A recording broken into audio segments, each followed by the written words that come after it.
Bonjour à tous. Alors voici ma vidéo témoignage. Aujourd'hui, le Seigneur m'a mis à cœur de vous témoigner de ce qu'il a fait dans ma vie et ce qu'il fera encore de nombreuses années. Alors, j'ai grandi dans une famille ayant la foi, mais pas vraiment pratiquante. On va dire que avec des notions. Ma maman me lisait chaque soir le psaume 91, car c'était un moyen pour moi de me rassurer et ça a été un grand réconfort pour moi dans ma vie. Le Seigneur a toujours été présent, vraiment le Seigneur agissait dans mon cœur et dans ma foi. Gloire à Jésus, il avait tout programmé, depuis toujours il a toujours été avec moi, frères et sœurs, et il est avec celui qui lui confie sa vie.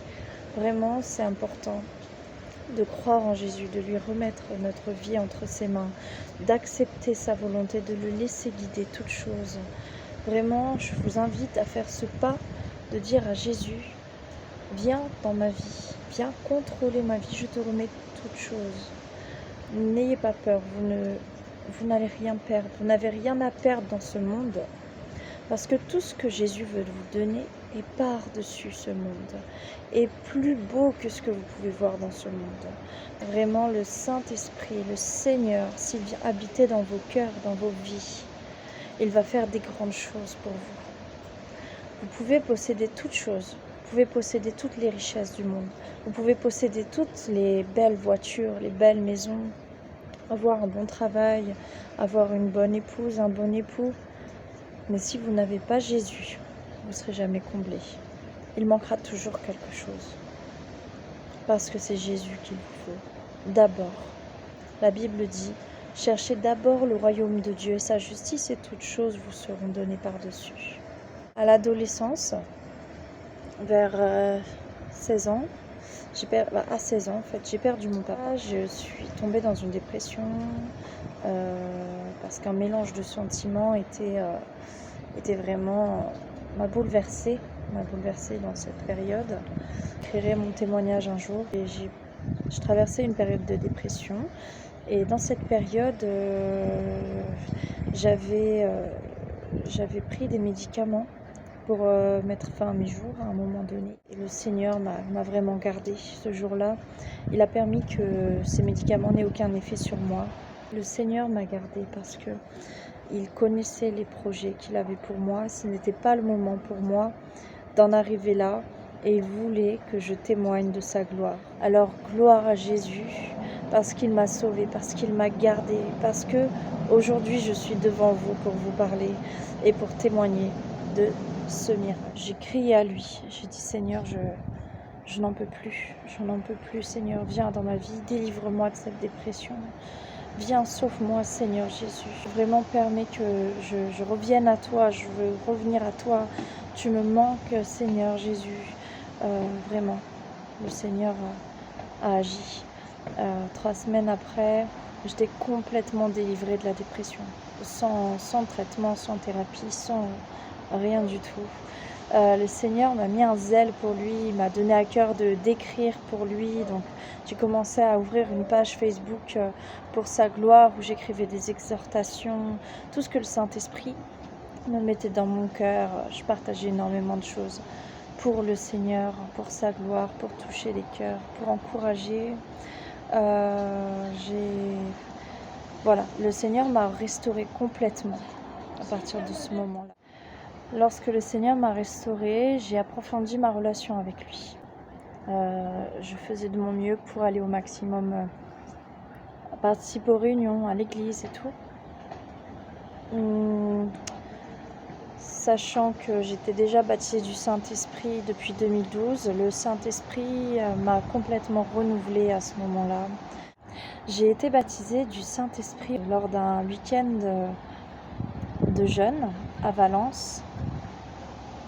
Et on avait été 3 jours en congrès et c'était vraiment des moments puissants avec des ateliers pour les jeunes, des concerts, notamment il y avait Dan Huiten, des réunions de prière. Vraiment C'était puissant. Des cultes sur scène, dans une grande salle de congrès. Et c'était vraiment magnifique. On avait campé aussi. Et vraiment, le Seigneur avait été parmi nous à ce moment-là. On avait été vraiment bénis par le Seigneur Jésus. À un moment donné, ils ont fait un appel pendant un culte pour ceux qui voulaient recevoir le baptême du Saint-Esprit. Que tout le monde s'avançait pour prier, pour avoir l'imposition des mains, pour qu'on prie pour eux, pour le baptême du Saint-Esprit. Mais moi, sur ma chaise, j'avoue qu'il y avait un peu de timidité. J'ai dit non, Seigneur Jésus, ce n'est pas un pasteur qui a besoin de prier pour moi, Seigneur. Mais toi et moi, Seigneur, on peut parler de la même manière qu'un pasteur peut te parler. Et moi, Seigneur, je te demande de me baptiser de ton Saint-Esprit. Et à ce moment-là, je me suis mise à parler en langue. Alors, si vous avez déjà entendu parler quelqu'un en langue, c'est impressionnant. C'est vrai que moi-même, je me demandais d'où ça venait parce que c'est pas quelque chose de réfléchi. C'est la langue du Saint-Esprit que le Saint-Esprit nous donne quand il vient habiter en nous. Et vraiment, à ce moment-là, je pensais à autre chose et je m'écoutais parler. Et je disais, ah oui, puisque j'arrive à penser en même temps que ma bouche prononce, ça veut dire que ce n'est pas moi qui parle, c'est bien le Saint-Esprit. Et quand mon pasteur est venu à côté de moi, je lui ai dit, tu sais, j'ai été baptisée du Saint-Esprit, gloire à Jésus. Vraiment, c'était magnifique. Mon baptême par immersion a été en 2015. En 2015, j'ai fait le choix de me baptiser par immersion. Je vais vous mettre une petite photo. Vous verrez juste en haut là, mon baptême. Donc vraiment gloire à Jésus. Après mon baptême, quelques mois après, je me suis mariée. Je me suis mariée, mais c'était pas le plan de Dieu en fait. J'ai manqué de maturité spirituelle, de discernement, et j'ai cru que ce que le diable me présentait était la volonté de Dieu, car il a utilisé la parole de Dieu pour me faire croire que c'était le plan de Dieu. Avec le temps, dans le mariage, je me suis aperçue que c'était pas vraiment la volonté de Dieu et que j'étais pas à ma place et que j'avais comme loupé la sortie d'autoroute dans laquelle je devais aller en fait. C'était cette sensation. Le Seigneur ne m'a jamais abandonnée. Il m'a parlé. Il m'a toujours encouragée à vouloir chercher sa présence. C'est-à-dire que malgré que j'étais loin de lui et que j'étais dans une période vraiment presque 3 ans et demi, je n'arrivais pas à marcher dans ses voies, à marcher selon sa volonté, à agir selon sa volonté, à laisser le Saint-Esprit me guider. C'était plus fort que moi, je n'y arrivais pas, je n'avais plus cette force-là. Le diable s'est servi de beaucoup de situations pour m'éloigner du Seigneur. Et pendant quelque temps, il a réussi à me ralentir, mais il ne m'a pas arrêté parce qu'aujourd'hui, je suis là. Et je vous parle de lui, et je vous parle de Jésus, et je me sers de ce témoignage pour vous encourager. Donc vraiment, Jésus a eu la victoire. Pour vous dire, donc pendant cette période, où je me suis éloignée du Seigneur, j'avais toujours dans mon cœur l'espoir de revenir vers le Seigneur, comme un manque, comme un repas sans saveur, et que j'avais besoin de retrouver la saveur du Seigneur Jésus dans ma vie. Ma vie n'était pas complète et qu'elle ne pouvait pas continuer ainsi, que je n'imaginais pas ma vie sans Jésus. Donc j'ai crié au Seigneur et j'ai eu à cœur des versets que le bon arbre porte du bon fruit, le mauvais arbre du mauvais fruit. Le Saint-Esprit m'a guidée avec ces paroles et je crois puissamment que si je suis là, c'est que par sa grâce, malgré que les circonstances, il m'a parlé, il m'a encouragée et aujourd'hui je veux le louer encore. Donc je me suis séparée en 2019 et après le Seigneur m'a restaurée, m'a réconfortée, m'a parlé, m'a édifié, m'a encouragé, m'a enseigné. Le Saint-Esprit m'a parlé comme jamais à travers la parole de Dieu, m'a guidé. C'était comme une carte au trésor. À un moment donné, j'étais dans un verset, puis un autre, et puis un autre, comme si j'avais un jeu de pistes qui me guidait à un message. Et vraiment, c'était le Saint-Esprit qui me parlait à ce moment-là. Et à plusieurs reprises, sur plusieurs sujets. À chaque fois qu'un sujet me venait à cœur, que le Saint-Esprit me parlait, j'écrivais des exhortations sur ce que j'avais appris. À ce moment-là, j'écrivais sur la page que vous allez pouvoir voir à la fin de la vidéo, mais je vous mets le lien en même temps. C'est Sauveur de l'univers et vous trouverez le titre Rien n'est impossible à Dieu. Mais tapez Sauveur de l'univers sur Facebook et vous trouverez cette page et vous trouverez les exhortations, notamment sur l'histoire de Lot, notamment sur beaucoup de choses. Le Saint-Esprit est vraiment puissant. La plus belle chose que le Seigneur ait faite dans ma vie récemment, c'est la rencontre de mon fiancé Hakim. C'est un homme de Dieu, un homme rempli de l'Esprit Saint. Il m'encourage et ensemble on sert le Seigneur même à distance. Lui habite en Kabylie et moi j'habite en France.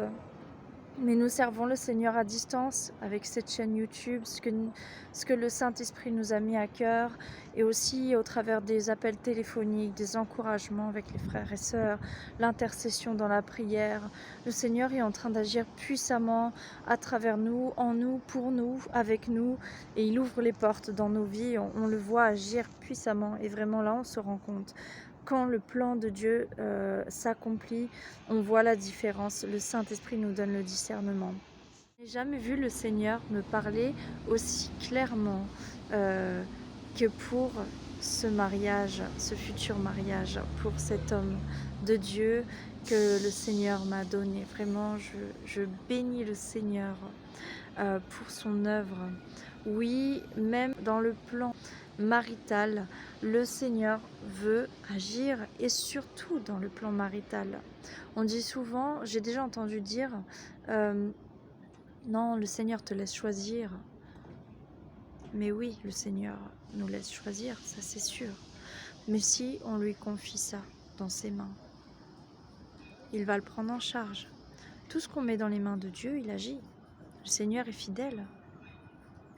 Il ne nous laisse pas, on est ses enfants. Tout ce qu'on lui demande, avec foi, croyez qu'il l'accomplit déjà. Et moi, j'ai demandé au Seigneur de me donner le discernement sur mon futur mari, parce que je ne voulais pas me tromper. J'ai tendance à être naïve. Je voulais pas qu'une deuxième fois le diable me trompe avec des mensonges, avec des faux semblants, des choses qui paraissent venir du Seigneur, parce que ça, c'est sûr, ma volonté de faire la volonté du Seigneur, elle a toujours été présente. Mais justement, le diable peut se servir de ça. C'est pour ça qu'il faut vraiment du discernement. Il ne faut pas hésiter de demander au Seigneur de nous révéler clairement, avec vraiment une certitude parfaite de qui il est, quels sont ses plans pour nous. Alors, comment il a agi en mars 2021, j'ai fait un songe. J'étais avec une femme qui avait l'air vieillie par les soucis de la vie, mais qui était jeune, mais tellement qu'elle avait souffert, voilà, ça se ressentait sur elle.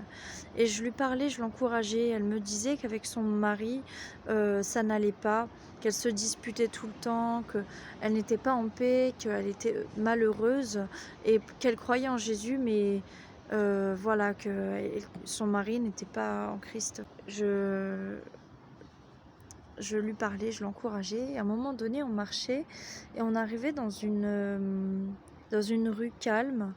Et il y avait personne dans la rue en fait.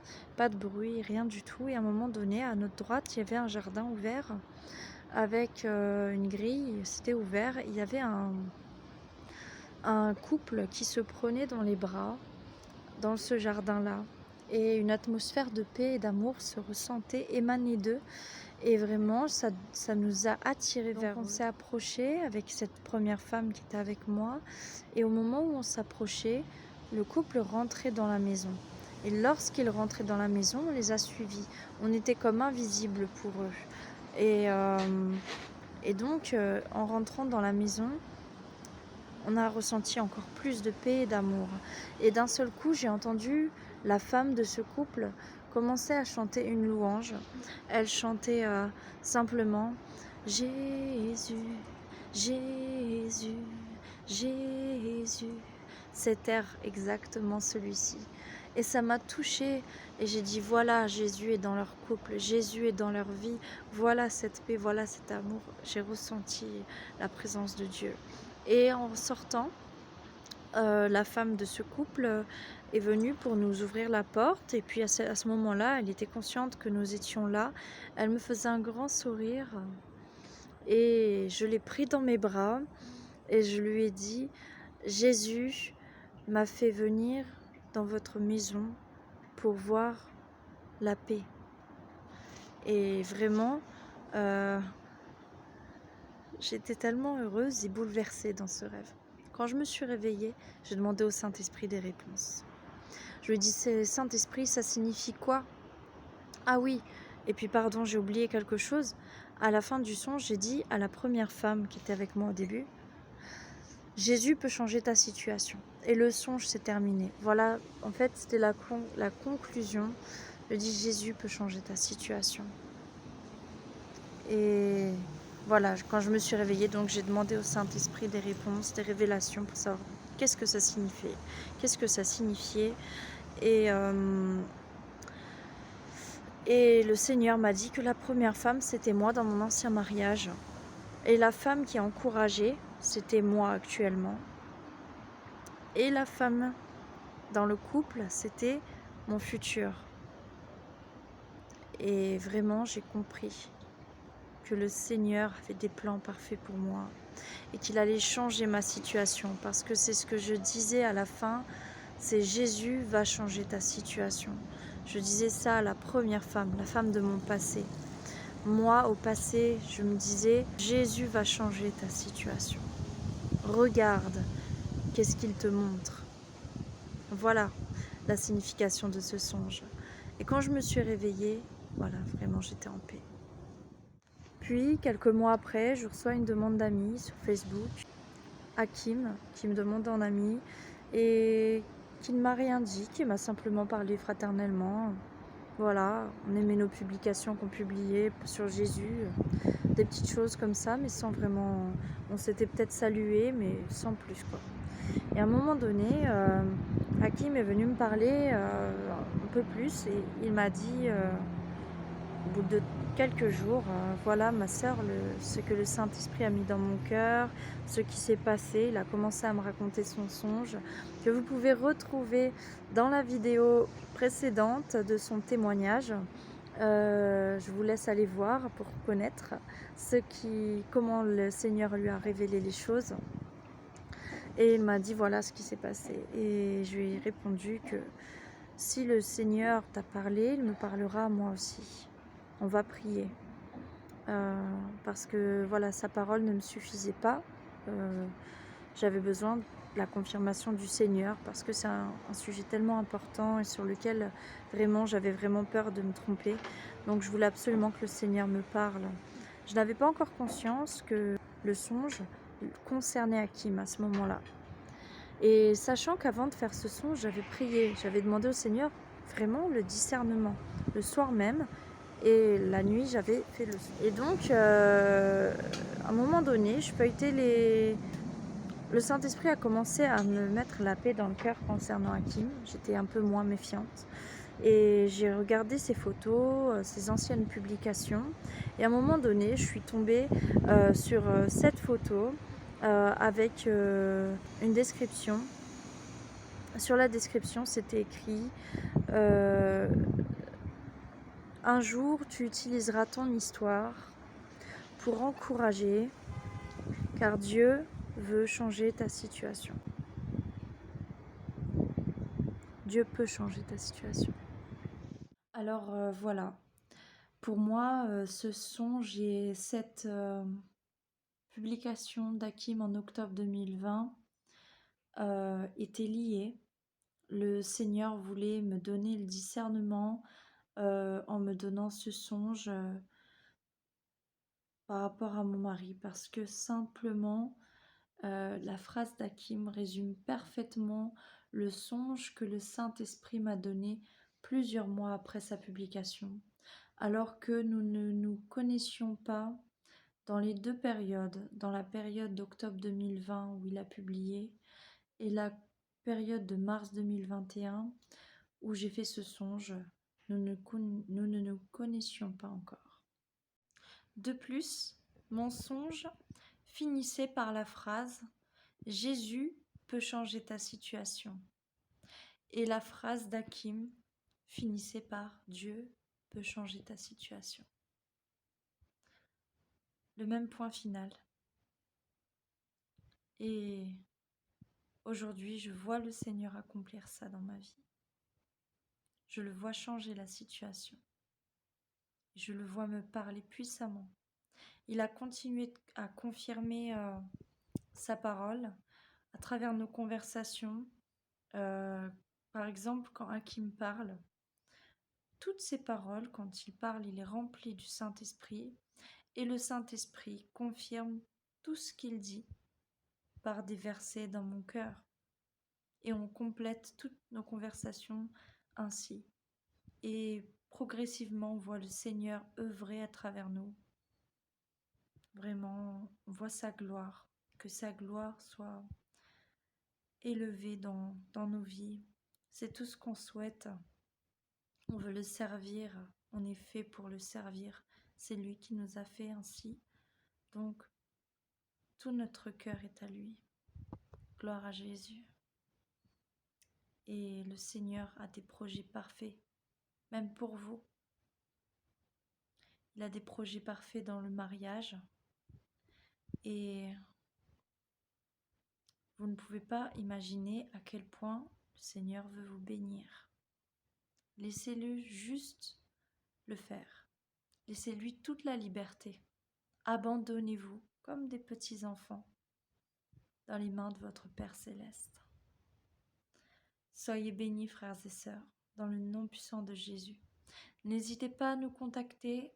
On est là, on veut bien prier pour vous, on veut bien intercéder, partager avec vous, vous encourager par téléphone ou par mail. Vous pouvez nous contacter sur les liens que je vais mettre à la fin de cette vidéo. Soyez bénis dans le nom de Jésus.